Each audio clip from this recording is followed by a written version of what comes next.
Pwede na dito, Maggie. Ano ka ba, Denver? Doon pa sa gawi doon.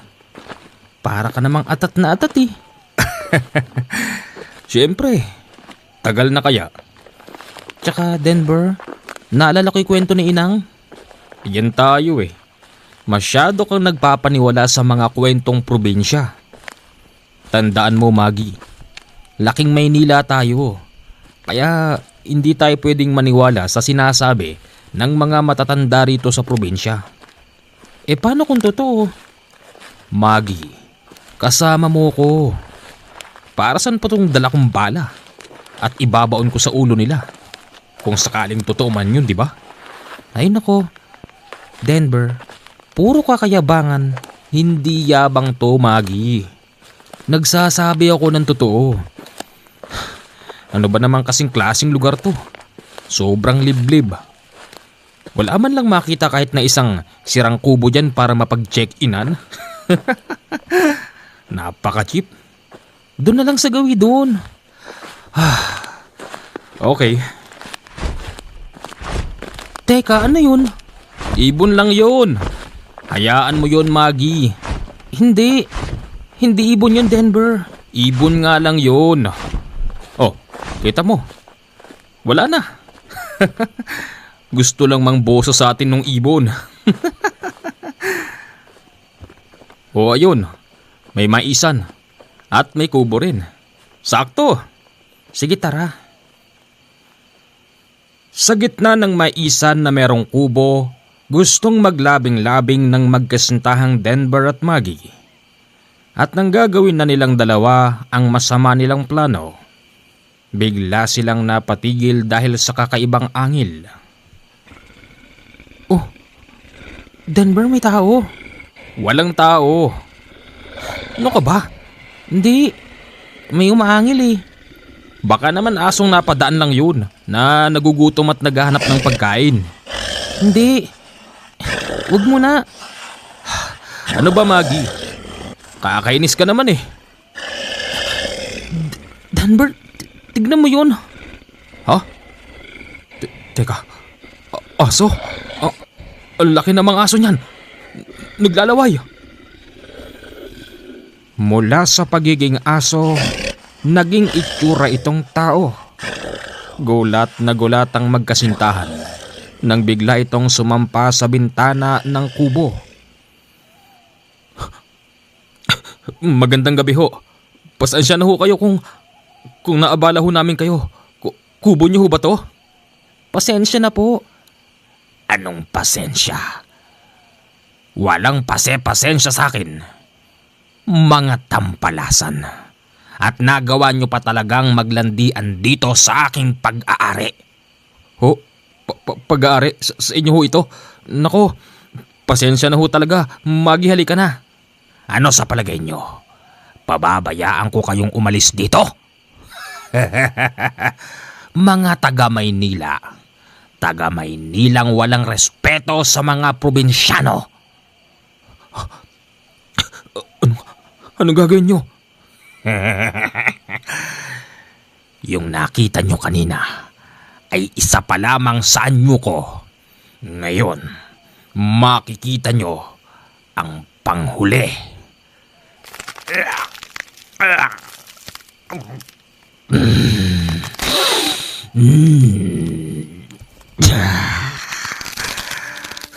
Maggie, tumakbo na tayo.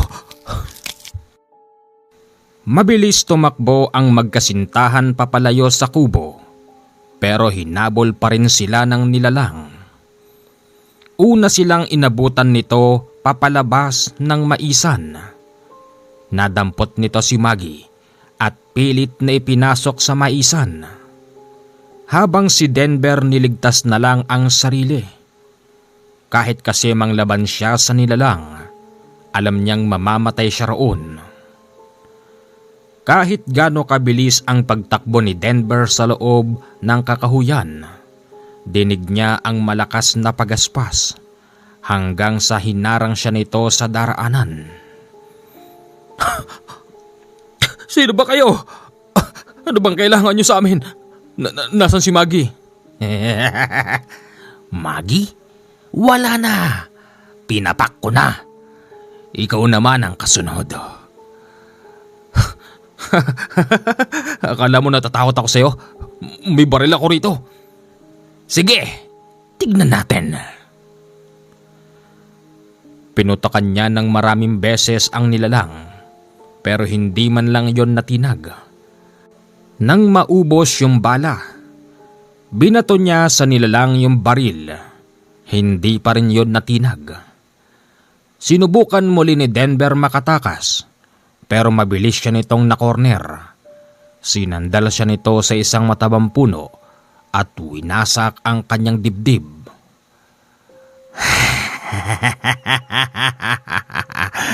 Tatakbo ka pa, Manila boy?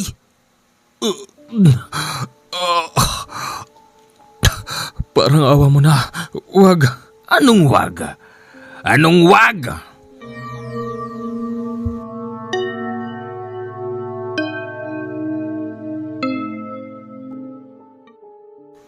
Ang kwentong ito ay nangyari taon ng 1991 sa isang liblib na baryo sa gawi ng Bicol Region.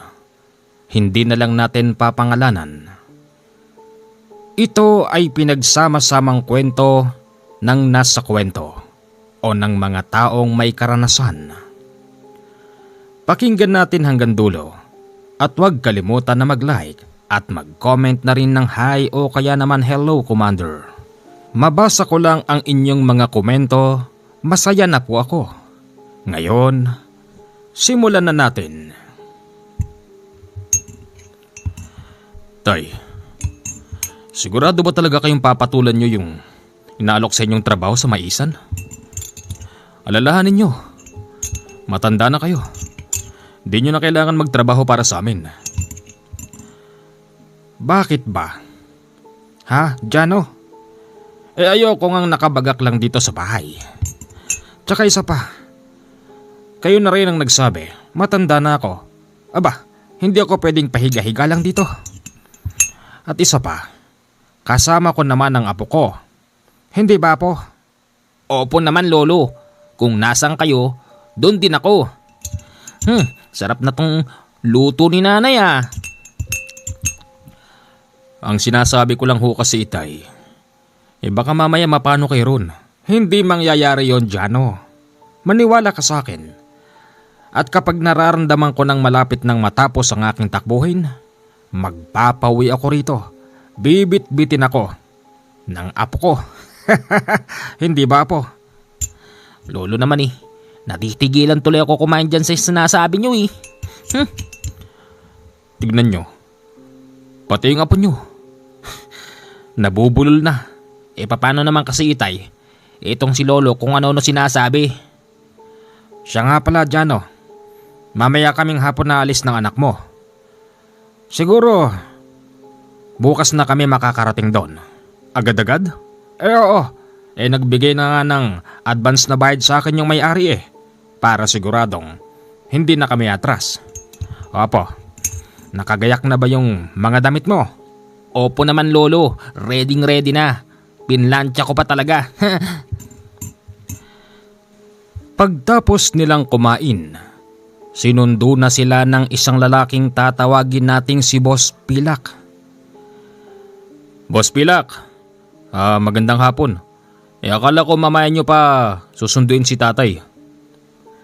Bakit dyan May pagkakaiba ba yung mamaya at ngayon? Hindi naman sa ganun, Boss Pilak. Pero parang atat na atat kayong dali ng tatay at anak ko doon sa Maisan nyo. Hindi ikaw ang kausap ko, Jano. Huwag kang pumapel. Nasaan ba si Tandang Tadeo? Boss! Nandito kami. Oh, ayun pala Boss Pilak, pabukas nga po ng owner. Sasakay ko lang po yung mga gamit namin. Teka, kasama ka din? Opo, para may kasama ang Lolo Tadeo. Oh, come on. Bakit, boss? Hindi ba pwede? Oh, wala naman akong sinasabing hindi pwede. Oh, sige. Isama mo na ang makulit na batang to. Ilan taon na nga ito? 13 po. 13 pa lang siya, Boss Pilak. Pero hindi mo siya pwedeng maliitin. Di ba po? Opo naman, syempre. Bumiyahe sila ng araw na yon. Tama nga ang sinasabi ni Lolo Tadeo dahil kinabukasan ng umaga na sila makakarating. Pagdating doon, nagulat sila sa dami ng taong nakikiisyoso. Anong meron dyan? Oo nga, Boss Pilak. Bakit ang daming tao? Nagpapitas kasi ako ng mais. Siyempre, may namumulot. Ganun ba? O tara, doon tayo sa kubo. Doon kayo titira na maglolo. Wow, ang dami palang bunga talaga ng mais na to, no? Talagang kailangan pala talaga ng tagapagbantay. Yun na nga eh. Itong isang hanay na to, napapitasan ko na. Ang babantayin nyo dun sa gawiron. Di hamak mas maluwang yun. Sigurado ako, magsasawa ka apo sa kakakain. Ng mais, pwedeng nilaga, pwedeng inihaw, at pwede ring gataan. Lalagyan pa natin ng dahon ng malunggay. Kainin nyo lahat ng gusto nyo. Huwag lang kayong magbebenta. Habang naglalakad sila, narinig nila ang sinasabi ng mga tsismosa na namumulot ng mais. Nako, may bago na namang biktima. Sigurado, hindi rin magtatagal dito ang mga yan. Kung hindi sila aalis, baka kainin lang sila ng traidor na aswang katulad nung nangyari sa magkasintahan. Sigurado yun. Boss, ano yung narinig kong aswang? Wala yun. Kwentong baryo lang yun. Probinsya kasi ito. Liblib. Kaya hindi may iwasan may mga kwentong bayan. Pero wala yan. Huwag ka mag-alala. Lolo Tadeo, i-issuean kita ng shotgun. Barilin mo kung babarilin mo. Patayin mo. Huwag kang magdalawang isip, ha? At akong bahala sa'yo. Sasagutin kita sa korte. Yun! Yun ang amo! Sa unang araw nila sa maisan, naging maayos naman ang lahat. Pagsapit ng gabi, inutusan ni Lolo Tadeo si Marlo upang bumili sa tindahan. May kalayuan nga palang tindahan at dadaan pa siya sa kasukalan na mas mataas pa di hamak sa batang si Marlo. Pagdating sa tindahan, tinanong siya ng matanda kung bagong salta raw ba sila doon. Bagong salta ka, bata? Kayo ba yung binaba ni Pilak kanina sa jeep owner? Opo, Lola. Nako, malas nyo. Bakit po? Basta, malalaman nyo rin. Mahirap nang magsalita. Ay nako, Lola. Sigurado ko, yung batang yan, yung liit ng ulo niyan, kasya yan sa bunganga nung halimaw. Anong halimaw po? Tinatakot nyo naman ako eh. Aba, dapat ka lang matakot, no? Kapag hindi ka natakot, baka hindi ka maniwala. Pabili nga po ng black coffee tsaka po asukal na pula. Magkakape kasi kami ng lolo ko eh. Ay, oo nga pala, may kasama kang matandang may hawak na tungkod? Aba, maiiwan ng lolo mo sa takbuhan. Sigurado ako dyan. Ewan ko sa'yo, bakla. Che! Pagbalik ng batang si Marlo sa kubo, agad niyang ikinuwento kay Lolo Tadeo ang mga sinabi ng mga tsismosa. Lolo, sabi ng mga tsismosa doon, may iwan ka raw sa takbuhan, tapos yung ulo ko, kaya daw isubo ng halimaw. Halimaw? Halimaw na yan. Hayaan mo nga yan, apo. Talaga, di naman totoo yun, Lolo, di ba? Apo, sa tanda kong ito, at naniniwala ako sa mga ganyan. Pero, hindi naman porket sila lang ang may kakaibang kakayanan kakayan-kayanin lang nila tayo. Apo, may pagkakataon tayo para lumaban. Ipapakita natin sa mga yan na hindi lang sila ang may karapatan mabuhay sa mundong ito. Teka nga, Lolo, parang sinasabi mong totoo talaga yung mga sinasabi ng mga chismosa dyan. Kanina doon sa maisan, tapos ngayon doon sa may tindahan ng matandang babae. Apo, alam mo rin na kaya umidad ng 85 ang Lolo Tadeo mo kasi meron akong mga gamit. Gamit? Yung mga medalyon nyo, Lolo? Oo, Apo. Ginagamit ko lang ang mga yan kapag kinakailangan. Katunayan, suot-suot ko ang mga medalyon ko habang papunta tayo rito. Sobrang init. Nakakapaso. Anong ibig sabihin nun, Lo? Ang ibig sabihin nun, may nagmamasid sa paligid. At alam mo ba, Marlo, nangutusan kita kanina sa tindahan. Pag-alis mo pa lang, naramdaman ko na yung sinasabi ng mga tao kanina sa maisan. Bagamat hindi ako natatakot sa kanila, pero kailangan din natin mag-ingat. Siya nga pala, Apo, may bibigay ako sa'yo. Ano po yun? Sa'yo na yan, Apo. Wow! Anong tawag dito, Lolo? Espada ba to? Aba, hindi yan basta espada lang. Ang espadang yan ay nanggaling sa isang makapangyarihang albularyo na nakilala ko 2 dekada na nakakalipas. At alam mo ba, simula nang hinawakan ko yan, wala pa akong napapatay na aswang. Para lang sa aswang yan at hindi para kung kanino. Ngayon, kung di ko man napatay ang aswang gamit yan, siguro, ikaw ang gagamit niya na po. O bakit? Nakakatakot naman po yung sinasabi niyo. Huwag kang matakot, Marlo. Tsaka, kailangan nating tanggapin ang trabahong to. Katulad ng sinabi ko, ayokong umasa kay Jano. Oo nga po, Lolo. Mahirap na rin minsan kapag nalalasing yun. Naku, sigaw ng sigaw. Diba? Yun na nga kaya nga gusto ko rin makalis doon. Sige na, ipagtimpla mo ako ng kape, Apo. Okay, Lolo. Habang nagkakape si Lolo Tadeo sa labas, napansin ng batang si Marlo. Kanina pa ito palingalinga, tapos hihigop at hihigop din ng tabako.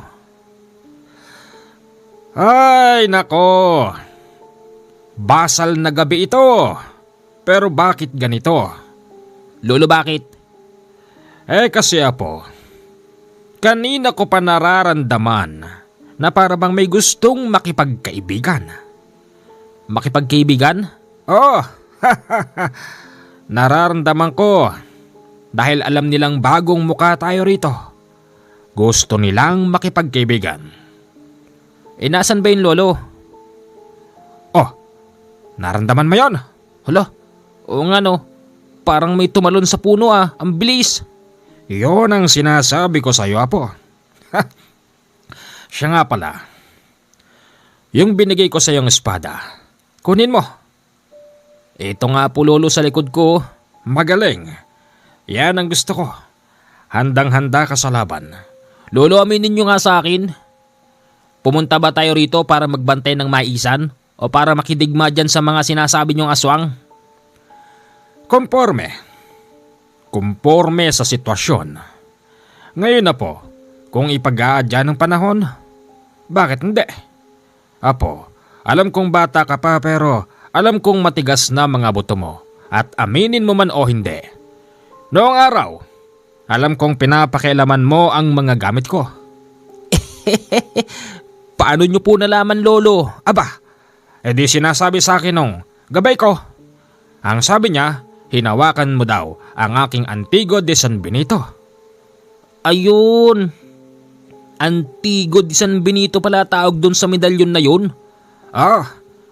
Ibinigay sa akin yan ni Canole at ang ipinamano ko sa iyong makapangyarihang espada. Nole? Bakit Nole? Sino siya, Lolo? Siya ang aking malapit na kaibigang taga-norte.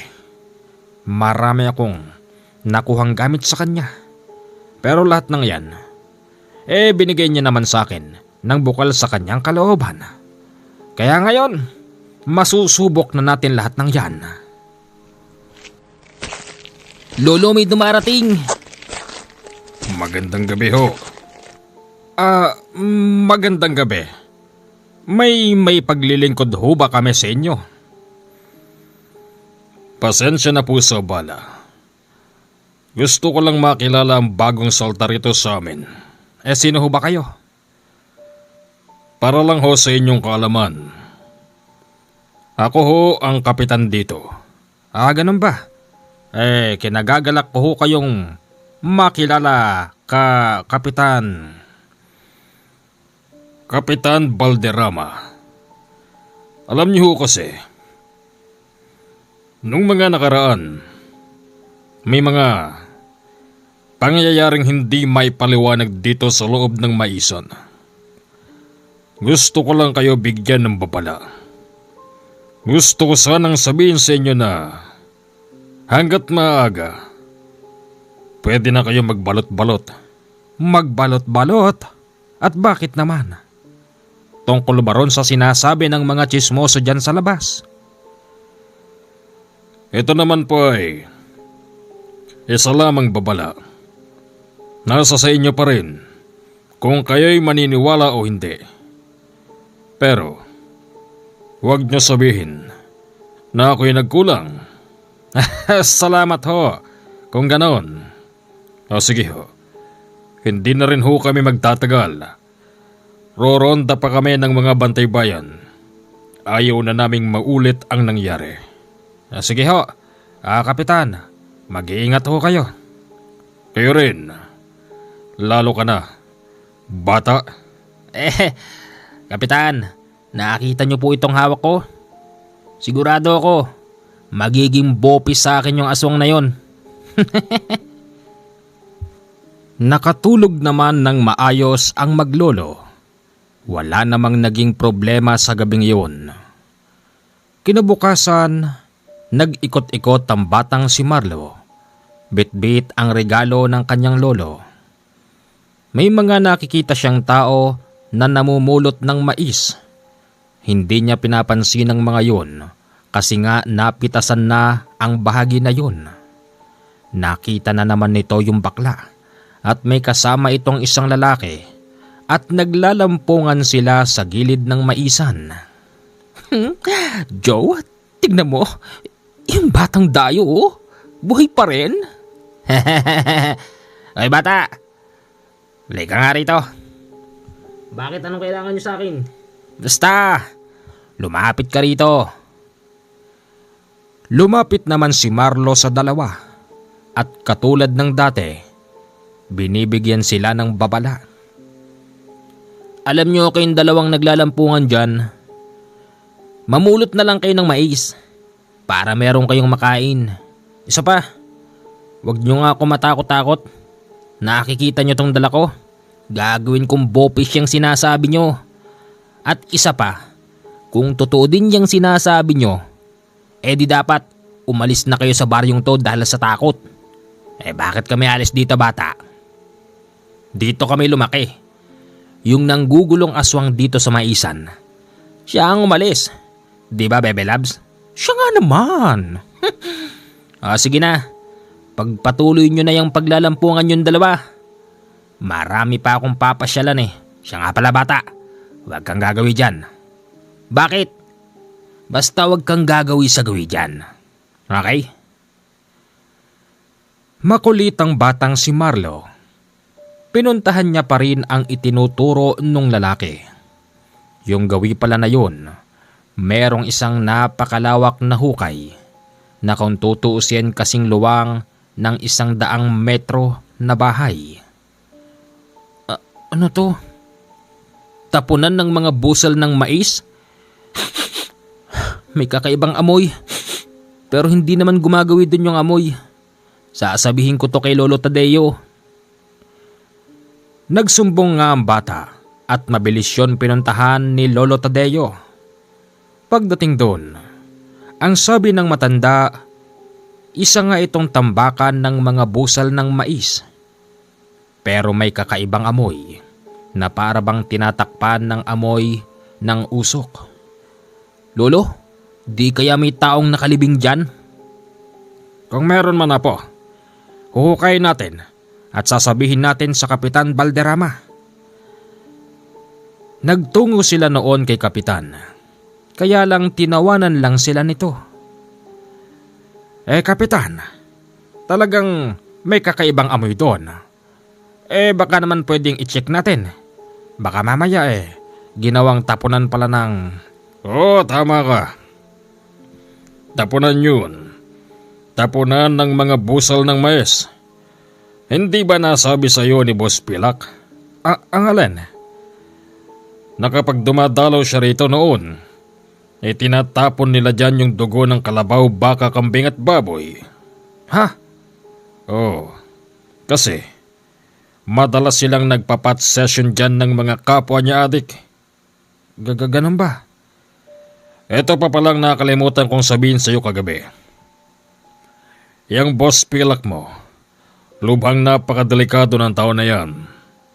Mag-iingat ka. Pero hindi po ganun ang pagkakakilala namin sa kanya. Doon po kasi sa bayan namin kilala siya bilang matulungin na tao. Matulungin? Talaga? Opo, talaga. Tignan natin. Pero, yung babala ko wag niyong kakalimutan. Sige, Kapitan. Kung di mo lang din pala ako pagbibigyan, sige. Alis na lang kami. Pagsapit ng dilim, natutulog na ang maglolo hanggang sa nakarinig sila ng naghahabulan. Kasabay din noon ang pagputok ng baril. 4 na sunod na putok ng baril ang narinig nila. Lolo, may nagbabarilan yata sa labas. Hayaan mo sila. Basta tayo, safe tayo rito. Lolo, baka naman nakawin nila yung mais. Kumuha lang sila. Napakaluwang niyan. Sabi ni Boss Pilak, sa susunod na linggo pa raw yan. Anihin. Hoy! Huwag ka na magtago dyan. Nakita na kita. Di ba boses ni Kapitan Valderrama yun? Oo nga no. Teka. Sumilip sa bintanang maglolo at nakita nilang may mga bantay bayan. Armado ng pangtabas at itak ang mga yun. Sinigawan sila ni Lolo Tadeo. Tinanong kung bakit at anong nangyayari. Sinigawan din sila ni Kapitan na huwag lalabas ng bahay dahil meron silang tinutugis na aswang. Huwag ho kayong lalabas. Nakita na namin ang aswang. Isang lalaking payat na mabalahibo ang buong katawan. Bagamat itsurang tao, pero may mahabang pakpak. Ganun ba? Lolo, pagkakataon na natin to. Anong pagkakataon ang sinasabi mo, bata? Nagulat si Kapitan Valderrama nang hugutin ng batang si Marlo ang mahaba nitong espada. Aba, at saan naman ang galing yan? Illegal yan ah. Akin na yan, kukumpiskahin ko yan. Aba, Kapitan, hindi basta espada yan. Galing yan sa isang mahusay na albularyo sa norte. Wala akong pakialam. Ang mali ay mali. Akin na ang espada na yan. Kapitan, tumakbo rin yung lalaki. Habulin nyo. Huwag niyong titira ng buhay. Hindi tuloy nakalabas ang maglolo dahil kukumpiskahin ni Kapitan Valderrama ang espada ng batang si Marlo. Kung ganon, hindi pala kami dapat makialam. Talagang hindi. Kaming bahala rito. Akin ang espadang yan. At gagamitin ko yan. Hahatiin ko katawan ng aswang. Wag na, Kapitan. Tulungan mo na lang ang mga bantay bayan mo. Kinabukasan akala ng maglolo na magiging ayos na ang tismisan. Pero ayon sa bakla at sa matandang babae, may namatay daw na isang bantay bayan. Naku, mahina naman pala yung si Kapitan Valderrama eh. May di baril pang nalalaman? Namatayan ba naman ng isang bantay bayan, Lola? Ganun ba? Oo, Lola. Oh, heto pala yung dayo eh, yung bantay ng maisan. Ay, Totoo ba yung narinig ko? Ay oho, alam din namin dyan sila tumakbo sa may binabantay nyo. O kamusta na ho kayo? Hindi ba kayo ginambala ng halimaw kagabi? Wala naman. Bakit ba? Namatay nga isang bantay bayan ni Kapitan Balderrama. Mahina naman pala yan, puro lang yabang, puro lang salita. Dinadaan sa laki ng katawan, wala namang laman. Nako, dapat yata kumilos na kami ng apo ko. Talaga, dapat na kayong kumilos, mag-alsa balutan na kayo kung gusto nyo pang mabuhay na maglolo. Hindi yon. Hindi yun ang ibig kong sabihin, bakla. Sige na. Pag-uwi ng matanda sa kubo, ang sabi niya sa apo niyang si Marlo, mag-aantay sila ng dilim. At pagsapit noon, sisimulan na nila ang tunay na laban. Lolo, ngayon alam ko na. Alam mo talagang merong issue patungkol dito sa nanggugulo sa baryo na to, no? Kaya siguro tinanggap mo yung alok sa'yo ni Boss Pilak. Oo, Marlo. Yang si Boss Pilak, kilalang matulunging tao sa atin. Pero alam ko, hindi lang siya basta matulungin. Isa rin siyang masamang tao. Paano nangyari yun, Lo? Di ba nga, pag may kalamidad, namimigay siya? Apo, pilit lang tinatakpan ni Boss Pilak ang kanyang kasalanan. At akala ba niya hindi ko alam na lahat ng dinala niya rito, ipinapakain niya sa aswang? Dahil ang taong yan ay may kapatid na aswang. Paano niyo nalaman yon? Paano ko malaman? Aba, meron akong mga gamit. Meron akong mga gabay na siyang nagsasabi kung gaano kasamang tao yang si Pilak. Ganon? Kaya nasisiguro ko sa kanya na tayong dinala niya rito ngayon ang tatapos sa kanyang kasamaan. Yan ang lolo ko! Yan ang apo ko. Suportado ang lolo. Siyempre naman, lolo. Nang sumapit na ang takdang oras, sinarado nila ng maigi ang kubo. Tila ba walang pakialam ang maglolo sa maisan na binabantayan nila. Lumakad sila sa buong magubat na baryo hanggang sa mapadaan sila sa isang bahay. Lolo, bakit tayo huminto? Shh! Apo, ulitin ko yung sinabi ko. Pag ginamit mo yan, siguraduhin mong papatayin mo, ha? Kapag hindi mo siya pinatay, ikaw ang papatayin ng mga yan. Lo, ano bang meron dito? Nakikita mo ba yon? Asan? Ayon! Wala akong makita, madilim. Ayaw nga pala. Anong ginawa mo, lolo, sa mata ko? Bakit mo ko hinipan? Idilat mo. Ha? Idilat mo. Wow, lo. Nakikita ko may gumagalaw dun, oh. Diba? Sabi ko sa'yo eh. Anong ginawa niyo, lolo? Basta wag ka na magtanong. Yung gumagalaw na yun na po. Diba?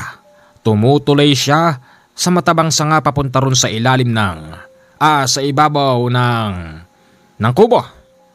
Sigurado ako, may tatargetin dyan ng halimaw na yan. Sigurado ako dyan. At kapag nakita mong tumalon siya ron sa ibabaw ng kubo, dito ka lang, ha? Pero, tatakbo ko ron.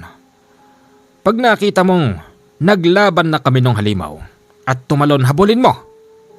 Pero lolo, mabilis siya. Kaya mo yan. Magtiwala ka po. Opo. Nilapitan ni Lolo Tadeo ang kubo. Kunwari patay mali siya, kunwari wala siyang nakikita. Pero, nang makita niyang tumalon na yung nanggagapang sa puno, mabilis siyang kumatok sa may bahay. Tao po! Magandang gabi ho. Magandang gabi rin ho. Sino ho kayo? Anong kailangan nyo? Ay, binata. Hindi na ho ko binata. Kung sino ka man. Gusto ko lang sabihin sa'yo na may aswang sa bubong nyo. Sa pagkakataon na yon, napasigaw yung babae sa loob. Buntis pala ito.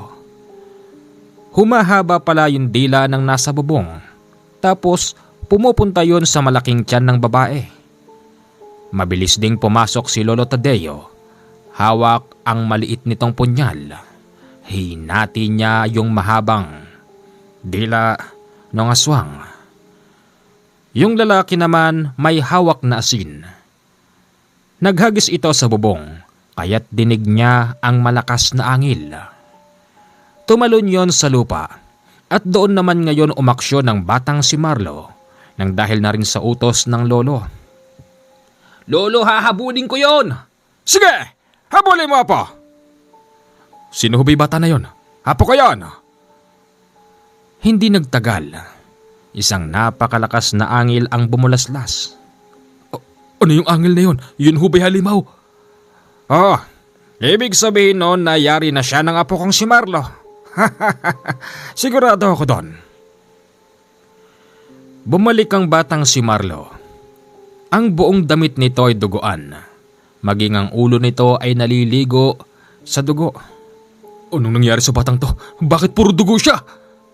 Huwag mo siyang alalahanin. Ang asawa mo alalahanin mo. Doon ka lang, baka masingitan tayo. Lolo, nadali ko.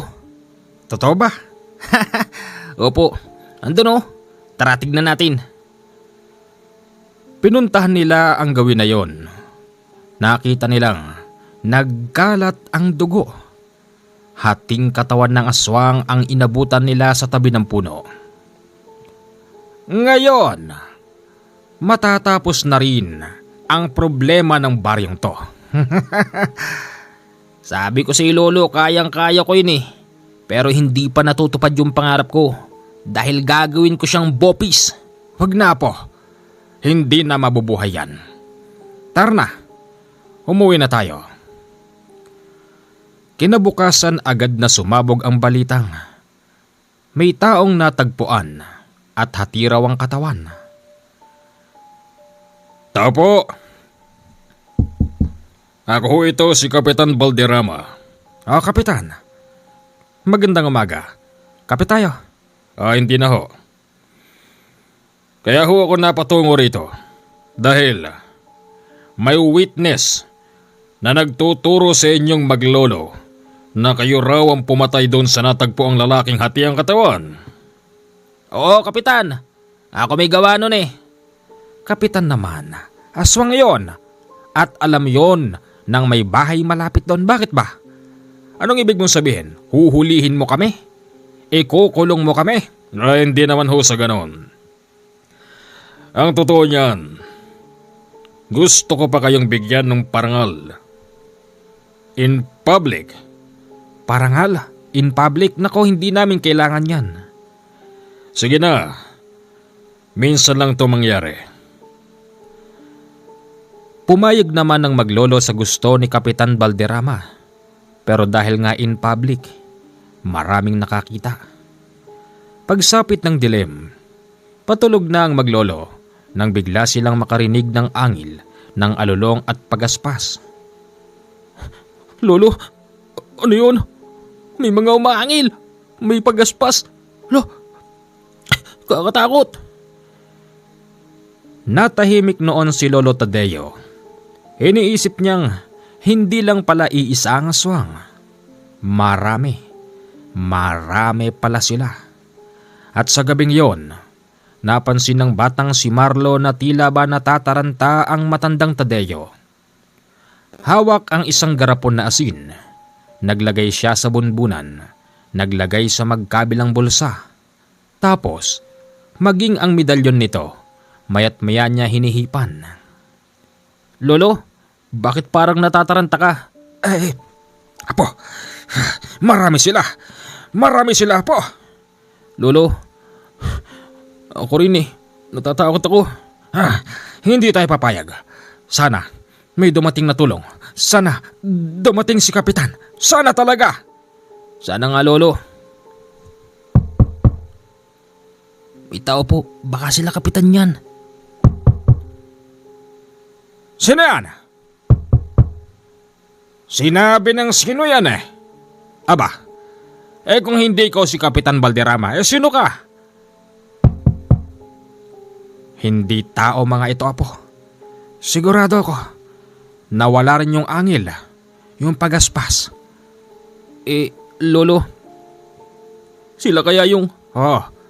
sinusubukan nila tayong linlangin. Para sa inyong kaalaman, hindi kami natatakot sa inyo. Lumalaban kami ng patayan. Kaya kung talagang matatapang kayo, sige, subukan niyong pumasok. Pero lumaban kayo ng batas. Isa-isa lang. Bigla na lang bumukas ang pintuan at tumambad sa kanila ang isang nakakatakot na tao. Oo, tao yung itsura, pero yung katawan kakaiba. Matulis din ang pangil noon. Tapos may hawak pa itong puso na tumitibok-tibok. Ang sabi ko isa-isa lang. Hoy, ikaw na nandyan sa likod. Huwag kang pumasok. Lolo, totoo na to. Pumasok ang matandang Tadeo sa loob. At paglabas nito, meron na siyang hawak na isang palakol na mas malaki pa sa kanya. Kakaiba ang itsura nun. At ayon sa matandang Tadeo, ngayon lang niya ulit hinawakan yun. Nagtataka yung bata. Wala naman silang dala noon nung bumabiyahe sila. Saan ang galing yan, Lo? Hindi na importante yun. Basta, lagi itong nasa bulsa ko. Halimaw! Anong kailangan mo, Halimaw? Kayo pala ang pumatay sa aking kapatid. Ano? Kapatid mo yung pinatay ng apo ko? Ako si Cordo.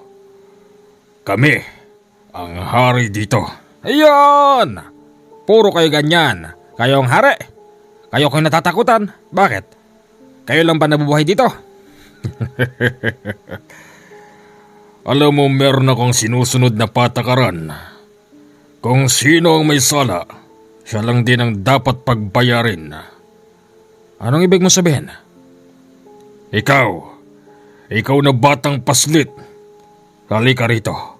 Magbabayad ka ng utang. Utang? Wala akong utang sa inyo. Meron. Alam mo ang ginawa mo. Hindi pumayag si Lolo Tadeo sa gusto ni Cordo. Bagamat hinamon niya ito ng one-on-one, pero sadyang hindi nakikinig sa kanya si Cordo at pilit nitong hinahatak yung bata. Sa talim na hawak nitong palakol, nagawa niyang hatiin ang kamay nun. Ganun pa man, yung kamay na bumitaw, nakahawak pa rin sa balikat ng batang si Marlo. Sinusubukan mo ko, tanda. Talaga? Apo ko yan eh. Mahal ko yan. Antayin mo ko, babalik ako. Umalis sila pansamantala. Lumabas din noon ang maglolo para tumakbo sa barangay upang sabihin ang nangyayari, pero nasa lubong nila ang isang grupo ng mga lalaking may dalang itak. May mga sulo. Akala nila kakampi kasi mga tao din ang mga yon, pero nagulat sila sa sinasabi ng mga ito. Yang maglolo na yan. Sunugin natin sila. Isama natin sa maisan. Teka nga, sandali lang. Ano bang nangyayari? Hindi kami kalaban. Kayo mga salot. Kayo. Aba, binigyan kaming parangal. Pinarangalan kami in public. Tapos sasabihin nyo salot kami. Kaya namin nasasabing salot kayo kasi nang dahil sa inyo, mas lalong nagalit ang lahi ng aswang dito. Kapitan, sabihin mo lang, kahit dito, susunugin namin ng maglolo na yan. Kapitan, anong ibig sabihin nito? Bakit may mga ganyan? Pasensya na kayo, hindi ko na mapigil pang galit ng mga taong baryo. Wala akong magagawa kundi sundin sila. At kung yun ang nararapat. Ano? Anong klaseng kapitan ka? Imbis na kampihan mo kami kasi kami ang nakakapatay ng salot dito. Aba, gusto mo pa kaming ipapatay? Bakit? Ano akala mo? Papayag kaming basta gaganunin nyo kami ng lolo ko? Kung yan lang din naman gusto nyo, sige, sama-sama na tayo. Sa gitna ng sagutan, biglang pumagitna rin sa kanila ang malakas na angil. Naghiwalay sila ng landas noong oras na yon. Nagkanya-kanyang takbo ang mga kalalakihang may dalang itak at sulo, habang ang maglolo bumalik sa kanilang bahay. Pagbalik doon, laking gulat nila dahil naroroon si Boss Pilak. Nakasombrero ito ng kulay itim, nakasuot din ng purong itim mula damit, pantalon at sapatos. Nakayuko yun na kunwari hindi siya nakikilala hanggang sa nang ito ay tumingala. Nakita ng maglolo na nakatubo ang pangil nito magkabila. Boss Pilak? Ikaw ba yan? Bakit ganyan itsura mo? Boss Pilak? Ha, hindi pala kita dapat tawagin na boss. Una pa lang, alam ko na ang masamang plano mo sa amin. Alam ko na kapatid mo yun ang gugulo rito. At lahat ng dinadala mo rito, inaalay mo sa kanya bilang pagkain. Hindi ba? Alam mo naman pala bakit buhay pa kayo maglolo? Kasi hindi kami basta tao. May kakayanan kami lumaban. Kung ganoon, wala na kayong laban sa pagkakataon na ito. Anong ibig mong sabihin? Tinutukan sila ng baril ni Boss Pilak habang nagpapalit ito ng anyo. Hinamon naman siya ni Lolo Tadeo na subukan silang putukan. Ang batang si Marlo nagtago sa likod ng lolo. Tila ba sasaluhin lahat ni Lolo Tadeo ang bala nun. Sige, iputok mo! Iputok mo na! Hindi ka naman naawa sa mga biktima mo, hindi ba? Iputok mo na, Pilak! At kapag kami hindi tinamaan, sisiguruhin ko sa iyong tatanggalin ko ang kaluluwa mo sa katawan. Huwag kang mayabang, Tadeo. Isa kang matandang uugod-ugod na walang kayang gawin. Pinutukan nga ni Boss Pilak ang maglolo, pero hindi man lang sila lumihis. Halos naubos ang isang magasin ng bala. Nakatayo pa rin ang maglolo. Maniwala kayo o hindi, may nakita silang nakatayo at nakaharang na isang malaking mama na sumalo ng balang pinakawalan ni Boss Pilak. At sino naman ang isang yan? Alam ko nakikita mo siya. Iyan ang aking gabay. Gabay na mula sa aking Antigo de San Benito. Yan ay kusang magpapakita kapag nasa bingit na ng kamatayan ng aming buhay. Ngayon, Boss Pilak, humanda ka. Sisiguruhin ko sa iyo yung sinabi ko kaninang tatanggalin ko ang kaluluwa mo sa katawan. Sinugod ni Lolo Tadeo si Boss Pilak. Mabilis naman yon nagtatakbo. Dahil sa meron ng katandaan si Lolo Tadeo, nahirapan itong habulin si Boss Pilak. Habang ang batang si Marlo napasabak na rin, hinarap nito ang patong-patong na mga lalaking nakahubad. Hindi pumayag ang bata. Hindi siya basta pumayag na masaktan hanggang sa siya'y nakita nila Kapitan Balderrama at ng mga bantay bayan. Nang makita siya na lumalaban, mabilis ding sumugod ang mga kasamahan ng kapitan. Pinagtataga at pinagsusunog nila ang mga ito hanggang sa natigil ang laban dahil 7 na ang agad na bumagsak. Matapang ka talaga, bata. Kakaiba ang tapang mo, bata. Opo naman, Kapitan. Salamat ho sa tulong nyo.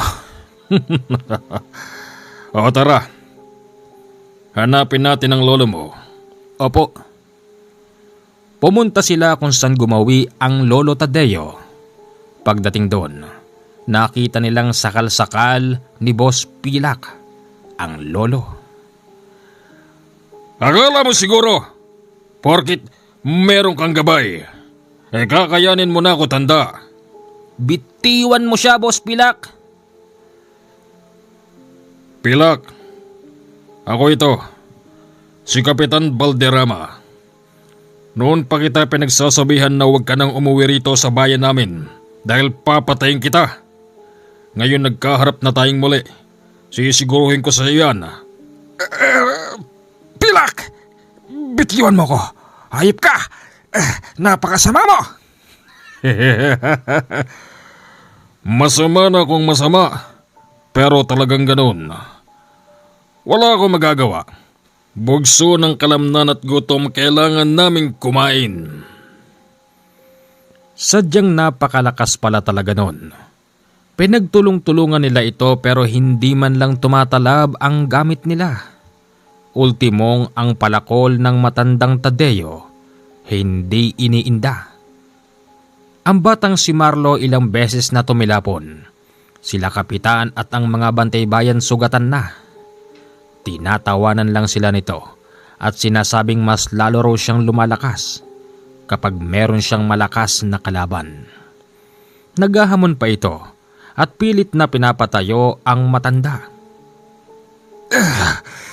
Kahit ako'y sugatan, lalabanan kita. Nasaan na yung mayabang na Kapitan Balderrama? Sabi mo kanina, huwag akong babalik sa bayan na ito dahil papatayin mo ko. Ngayon, hindi ka na makatayo dyan. Muling sumugod si Marlo at katulad ng dati hindi tumatalab ang hawak nitong espada dahil napakakunat ng balat ni Boss Pilak. Kasabay din noon ang pagdating pa ng iba, mga kalahing aswang ni Boss Pilak. Sugatan din ang mga yon at pinagtataka ni Pilak kung saan nila nakuha yung sugat. Ayon sa isang nagsalita, may nakalaban daw silang isang lalaking binata. Nakasuot daw yon ng sandong puti at ilan sa mga kasamahan niya ang biglang naging abo. Natawa si Lolo Tadeo nang sabihin yon ng isa. Ayon dito, dumating ang kaibigan niyang albularyo na may pangalan na Nolesto. Nolesto? Yung may-ari nito, Lolo? Sigurado ko siya yon. Siya lang ang may kayang gawin yon. Masyado kayong maraming sinasabi. Hindi na kayo aabutan noon ng buhay. Ganon? Tignan natin. Alam ni Lolo Tadeo na kapag dumating na ang may-ari ng mga gamit niya, tiyak mas lalong mabubuhayan ang mga suot at gamit. Unang sumugod ng batang si Jano. Akala noon ni Boss Pilak hindi siya tatalaban. Pero isang hataw lang noon ng bata na putol ang kamay ni Boss Pilak. Sinugundahan yon ni Lolo Tadeo. Nagmula ito sa likod. Tinira niya ng palakol ang hita ni Boss Pilak at agad naman yon naputol. Hindi. At paano ito nangyari? Sabi ko na andyan na siya. Hindi lang namin siya basta nakikita. Sigurado ako. Nagpakawala siya ng malakas na orasyon para lalong lumakas ang mga gamit naming hindi tumatalab sa iyo, Pilak. Sila kapitan at ang mga bantay bayan na sugatan, pilit na tumutugis sa mga nagtatakbuhan. Nakita rin nila kung paano talaban yung mga aswang gamit ang mga itak ng bantay bayan. Ganon din ang baril ni Kapitan Balderrama. Lahat na noon natumba, maliban lang kay Boss Pilak na nakatayo pa rin gamit ang isang paa. Isa na lang ang paa mo. Humanda ka ngayon. Sige, banatan na yan. Nasaan siya? Ikaw pala ang dahilan ng lahat. Nolesto. Nasaan siya, Lolo? Hindi nila makita kung saan nakapwesto si Canole. Pero si Boss Pilak na iisa na lang ang paa at kamay, nakatingin sa likod ng maglolo. Ayun siya po. Akala ko matanda na. Sige na, tapusin na yan. Lumapit noon sila Kapitan Balderrama at iba pa. Nagsabi silang sila na ang tatapos. Dahil ang kanilang mga gamit ay tumatalab naman na sa mga aswang. Pinagtulong-tulungan nilang tagain, sunugin si Boss Pilak. Pero matagal pa rin ito bago namatay. Nagiiwan pa ito ng matinding babala. na balang araw daw gaganti sila ng kanyang kalahi. Hanggang sa ito'y tuluyan nang nawalan ng buhay. Kanole, matagal na rin tayong hindi nagkita at hindi ko akalain sa pagkakataon na ito magkikita pala tayo. Paano mo nalaman? Merong isang nagpadala sa akin ng telegrama. Isang matandang babaeng matagal nang nahihirapan sa sitwasyon ng inyong baryo. Baryo ba namin? Oo, Kapitan Balderrama. Magkakilala pala kayong dalawa. Oo, kayo din? Oo naman. Minsan niya na kaming natulungan ng aking pamilya nung ako'y napadpad sa Leyte sa lugar ng aking asawa. Hindi ko akalain na sa ganitong pagkakataon magkikita-kitang muli tayo. Salamat. Ngayon, ang masasabi ko, kayong maglolong bantay ng maisan ang tumapos sa problema ng baryong to. Hindi ba, Kapitan Balderrama? Aminin na natin, kung di dahil sa kanila, hindi matatapos to. Oo, parang ganon. Pasensya na kayo maglolo. Kasi tinangka rin namin kayong alam nyo na. Kaya nga nakapagtataka. Bakit pati kami ng apo ko gusto nyong sunugin? Buti na lang talaga, Kapitan Balderrama, dahil hindi ko na ihato tong makapangyarihan kong espada. Kung nagkataon baka nasaktan pa kayo. Patawarin nyo kami. Salamat. Ang buong maisan, sinunog nila nung oras na yon. Sinama rin pati ang kubo, pero kinuha ng maglolo ang mga importanteng gamit na iniwan nila doon. Ayon noon kay Kanole at kay Kapitan Balderrama, yung maisan daw na yon ay dating purong kawayanan. Nang bilin daw ito ni Boss Pilak, nagkaroon na ng problema sa baryo na yon at paminsan-minsan may natatagpuang patay sa lugar na yon. Inamin din ni Kapitan Balderrama na yung unang problemang nilapit ng maglolo patungkol sa isang malaking butas sa gitna ng maisan, doon daw talaga tinatapon ang biktima ni Boss Pilak at ng kapatid nito. Yun naman pala. Bakit hindi mo inaksyonan? Kasi kahit paano, natatakot pa rin ako. Dahil hindi ko naman alam kung anong meron sa inyong maglolo. Kung alam ko lang na talagang kayo malakas at maasahan di sana nung una pa lang. Inaksyonan ko na yan. Siya nga pala, Nolesto, ang maglolong to ay binigyan namin ng parangal. Parangal? Oo, dahil ang batang to ang siyang unang nakapatay ng aswang dito sa amin. Siguro kaya nalaman ng lahi nila na ang maglolong tong may gawa nun. Kasi nga, nakapublic ang lahat na ngayon. Nakikita ng maraming tao, napapanood sila. Anong parangal naman ang binigay mo? Pera? Hindi. Binigyan niya kami ng damit at ng makakain. Alam mo naman, Kanole, na yun lang ang importante sa akin. Alam mo naman na importante ang pagkain at hindi pera. At Kapitan, kaya ko rin tinanggap ang trabahong to, hindi para magbantay, para wakasan na rin niyang si Bulak. Si Pilak? Oo, si Pilak. Una pa lang, alam ko na ang tinatago ng taong yan. At alam ko rin na lahat ng nilalagay niya rito, pinapakain niya sa kapatid niya. At alam niyo ba, nabalitaan ko rin, yung magkasintahan na taga roon sa amin, dito huling nanggaling. Kaya't mas lalo ako naging interesado na pumunta rito upang wakasan na ang problemang to. Pero hindi pala basta kakayanin kung wala si Kanole. Siya talaga ang dapat nating bigyan ng parangal. Nako, hindi na. Hindi ko kailangan yun. Sige na. At ako'y meron pang pupuntahan. Magandang gabi po sa inyong lahat. Nakatatapos na tayo ng kwento. Anong masasabi nyo sa kwentong to? Maganda ba o hindi? Comment ka nga ng hi. O kaya naman hello, Commander. Kung kaya mo yang gawin, ako'y mag-heart love o magre-react love sa iyong comment.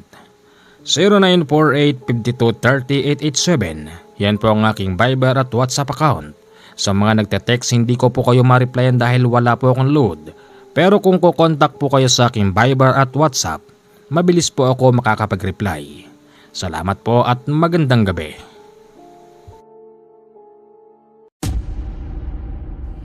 Pwede na dito, Maggie. Ano ka ba, Denver? Doon pa